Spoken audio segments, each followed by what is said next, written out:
ಟಿಪ್ಪು ಸುಲ್ತಾನ್ಗೆ ಮೈಸೂರು ಹುಲಿ ಅಂತಾರೆ, ಸಂಗೊಳ್ಳಿ ರಾಯಣ್ಣನಿಗೆ ಕಿತ್ತೂರು ಹುಲಿ ಎಂದು ಕರೆಯುತ್ತಾರೆ. ಈ ಇಬ್ಬರು ಪರಾಕ್ರಮಿಗಳು ಬ್ರಿಟಿಷರ ವಿರುದ್ಧ ಹೋರಾಡಿ ವೀರಮರಣ ಹೊಂದಿದವರು. ಸ್ವಾಮಿನಿಷ್ಠೆ, ದೇಶಭಕ್ತಿ, ಸಾಹಸ ಮತ್ತು ಶೌರ್ಯಕ್ಕೆ ಹೆಸರಾಗಿದ್ದ ರಾಯಣ್ಣನ ಜೀವನ ಚರಿತ್ರೆ ಹೇಗಿತ್ತು ಎಂಬುದನ್ನು ಅರಿಯಬೇಕೆ? ಹಾಗಾದರೆ ಬೈಲಹೊಂಗಲ ತಾಲೂಕಿನ ಸಂಗೊಳ್ಳಿಯಲ್ಲಿ ನಿರ್ಮಿಸಿದ ರಾಕ್ ಗಾರ್ಡನ್ಗೆ ಬನ್ನಿ.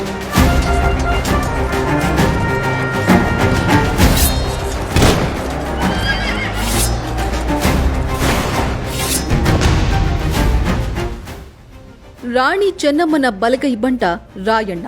ಆತನ ಹುಟ್ಟೂರು ಬೈಲಹೊಂಗಲ ತಾಲೂಕಿನ ಸಂಗೊಳ್ಳಿ. ಈ ಊರಿನ ಹೊರವಲಯದಲ್ಲಿ ತಲೆ ಎತ್ತಿದೆ ಶಿಲ್ಪವನ.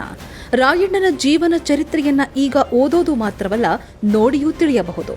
ರಾಯಣ್ಣನ ಹುಟ್ಟು, ಹೋರಾಟ, ಸಾವು ಪ್ರತಿಯೊಂದನ್ನ ಬಿಂಬಿಸುವ ಸುಂದರ ಶಿಲ್ಪವನ ಸಿದ್ಧಗೊಂಡಿದೆ.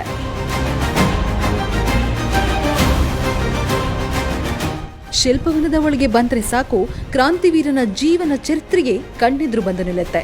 ಆತನ ಬದುಕು, ಹೋರಾಟದ ಹಲವು ಕ್ಷಣಗಳನ್ನು ಕಲಾಕೃತಿ ರೂಪದಲ್ಲಿ ಕಟ್ಟಿಕೊಡಲಾಗಿದೆ. ಒಂದಲ್ಲ ಎರಡಲ್ಲ 3 ಅರಮನೆಗಳು ಇಲ್ಲಿವೆ. ಚೆನ್ನಮ್ಮ ಮತ್ತು ರಾಯಣ್ಣ ಬ್ರಿಟಿಷರೊಂದಿಗೆ ಕಾದಾಡಿದ ಯುದ್ಧ ಭೂಮಿ, ಅವರು ಸೆರೆವಾಸ ಅನುಭವಿಸಿದ ಕಾರಾಗೃಹಗಳು, ವಿಚಾರಣೆ ಎದುರಿಸಿದ ನ್ಯಾಯಾಲಯ, ಶಸ್ತ್ರಾಗಾರ, ಗುಹೆ, ಕುಸ್ತಿ ಅಖಾಡ, ಹೀಗೆ ಪ್ರತಿಯೊಂದು ಸನ್ನಿವೇಶವು ಒಂದೊಂದು ಕತೆ ಬಿಚ್ಚಿಡುತ್ತೆ. ಕಿತ್ತೂರು ಸಂಸ್ಥಾನವು ಆಂಗ್ಲರೊಂದಿಗೆ ಹೋರಾಡಿ ಜಯಗಳಿಸಿದ ಪರಿ ಎಂಥವರಲ್ಲೂ ಬೆರಗು ಮೂಡಿಸುತ್ತೆ. ಇದು 1824 ಅಕ್ಟೋಬರ್ 23ರಂದು ನಡೆದಿರತಕ್ಕಂಥ ಒಂದು ಸನ್ನಿವೇಶ. ಈ ಒಂದು ಸನ್ನಿವೇಶದ ಹಿನ್ನೆಲೆ ಅಂದರೆ ಕಿತ್ತೂರು ಸಂಸ್ಥಾನಕ್ಕೆ ದತ್ತುಪುತ್ರವಾಗಿರ್ತಕ್ಕಂಥ ಸವಾಯಿ ಮಲ್ಸರ್ಜರ್ನ ಧಾರವಾಡ ಜಿಲ್ಲಾಧಿಕಾರಿ ಥ್ಯಾಕ್ರೆ ಅವರು ಒಪ್ಪಿಕೊಳ್ಳೋದಿಲ್ಲ. ಆ ಒಪ್ಪಿಕೊಳ್ಳೋದ ಹಿನ್ನೆಲೆ ಇಟ್ಟುಕೊಂಡು ಕಿತ್ತೂರು ರಾಣಿ ಚೆನ್ನಮ್ಮಾಜಿಯ ನೇತೃತ್ವದೊಳಗೆ ಒಂದು ಬಂಡಾಯದ ರೂಪರೇಷೆ ನಡೀತಿದೆ. ಆ ಒಂದು 1824 ಅಕ್ಟೋಬರ್ 23ನೇ ತಾರೀಕಿನಂದು ಪ್ರಥಮ ಆಂಗ್ಲೋ ಕಿತ್ತೂರು ಯುದ್ಧ ಪ್ರಾರಂಭವಾಗ್ತದೆ. ಆ ಒಂದು ಸನ್ನಿವೇಶವನ್ನು ಕಟ್ಟಿಕೊಡುವಂಥ ಕೆಲಸವನ್ನು ಮಾಡಲಾಗಿದೆ. ಇದು ಇಡೀ ರಾಕ್ ಗಾರ್ಡನ್ನಲ್ಲಿ ಅತಿ ದಾರ್ಸಿ ಸನ್ನಿವೇಶ ಅಂತೇಳಿ ಹೇಳ್ಬೋದು.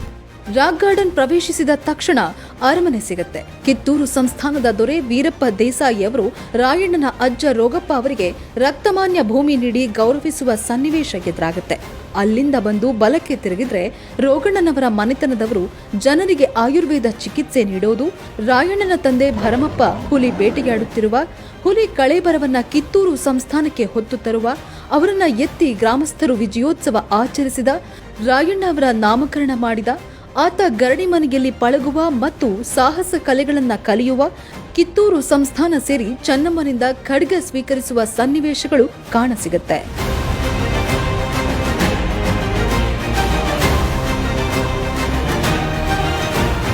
ಕಿತ್ತೂರು ಅರಮನೆಯಲ್ಲಿ ಧಾರವಾಡದ ಜಿಲ್ಲಾಧಿಕಾರಿ ಥ್ಯಾಕ್ರೆ ದತ್ತಕ ನಿರಾಕರಿಸುವ ಈ ನೀತಿ ವಿರೋಧಿಸಿ ನಡೆದ ಪ್ರಥಮ ಆಂಗ್ಲೋ ಕಿತ್ತೂರು ಯುದ್ಧ, ಅದರಲ್ಲಿ ಗೆದ್ದ ಕಿತ್ತೂರು ಕಲಿಗಳ ವಿಜಯೋತ್ಸವ, ದ್ವಿತೀಯ ಆಂಗ್ಲೋ ಕಿತ್ತೂರು ಯುದ್ಧ, ಚೆನ್ನಮ್ಮನ ಬಂಧನ, ರಾಯಣ್ಣನ ಬಂಧನ, ಧಾರವಾಡದ ಕಾರಾಗೃಹದಿಂದ ರಾಯಣ್ಣ ಬಿಡುಗಡೆಯಾಗುವ, ಗೃಹ ಬಂಧನದಲ್ಲಿದ್ದ ಚೆನ್ನಮ್ಮನನ್ನ ರಾಯಣ್ಣ ಜಂಗಮ ವೇಷದಲ್ಲಿ ಭೇಟಿಯಾಗುವ, ಗುಹೆಯೊಳಗೆ ರಾಯಣ್ಣ ಮತ್ತು ಸಹಚರರ ಸಮಾಲೋಚನೆ, ಹೀಗೆ ಒಂದೊಂದು ಸನ್ನಿವೇಶಗಳು ರಾಯಣ್ಣನ ಜೀವನ ತೆರೆದಿಡುತ್ತೆ.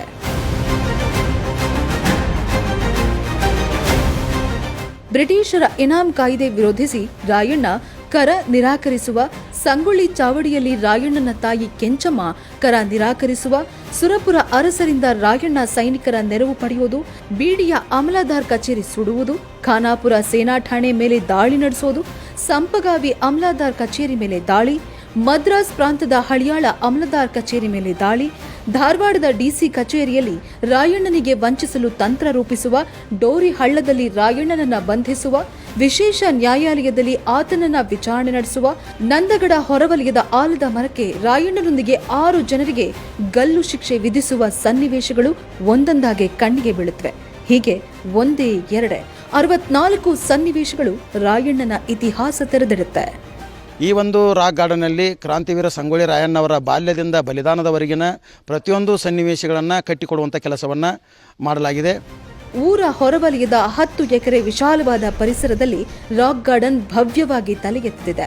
ಹಾವೇರಿ ಜಿಲ್ಲೆಯ ಗೋಟಗೋಡಿಯ ಶಿಲ್ಪಕಲಾ ಕುಟೀರದ ಕಲಾವಿದರು 3 ವರ್ಷಗಳಿಂದ ಇದನ್ನು ನಿರ್ಮಿಸುವ ಕಾಯಕದಲ್ಲಿ ನಿರತವಾಗಿದ್ದಾರೆ. ಕೆಲವರು ಕಲಾಕೃತಿಗಳನ್ನು ಸಿದ್ಧಪಡಿಸುತ್ತಿದ್ದರೆ, ಇನ್ನೂ ಕೆಲವರು ಅವುಗಳಿಗೆ ಬಣ್ಣ ತುಂಬುವ ಕೆಲಸದಲ್ಲಿ ತೊಡಗಿದ್ದಾರೆ.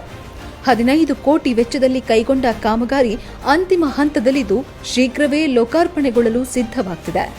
ನಮಗೆ ಇಲ್ಲಿ ಒಂದು ಒಳ್ಳೆಯ ಕೆಲಸ ಅಂದರೆ ಸಂಗೊಳ್ಳಿ ರಾಯಣ್ಣ ಬಗ್ಗೆ ನಮಗೂ ಏನು ಗೊತ್ತಿಲ್ಲ. ಆದರೆ ಇಲ್ಲಿ ಬಂದ ಮೇಲೆ ಸಂಗೊಳ್ಳಿ ರಾಯಣ್ಣ ಜೀವನ ಚರಿತ್ರೆ ಪೂರ್ತಿ ನಮಗೆ ಗೊತ್ತಾಗಿದೆ.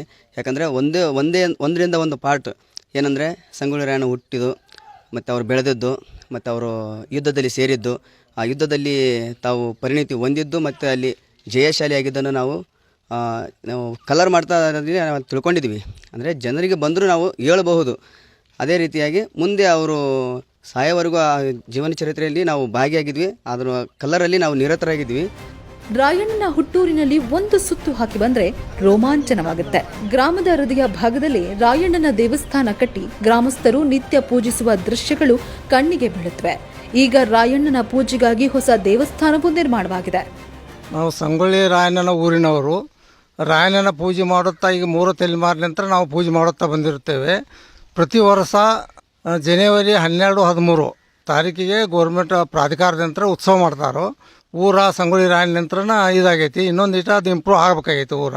ಸಂಗೊಳ್ಳಿ ರಾಯಣ್ಣನ ನಾವು ಒಬ್ಬ ವ್ಯಕ್ತಿಯನ್ನಾಗಿ ನೋಡಿದೆ, ಒಬ್ಬನ ದೇವನನ್ನಾಗಿ ಅಂದರೆ ದೇವರ ಥರ ನೋಡ್ಕೊತ ಬಂದದ್ದು ಸಂಗೊಳ್ಳಿ ಊರ.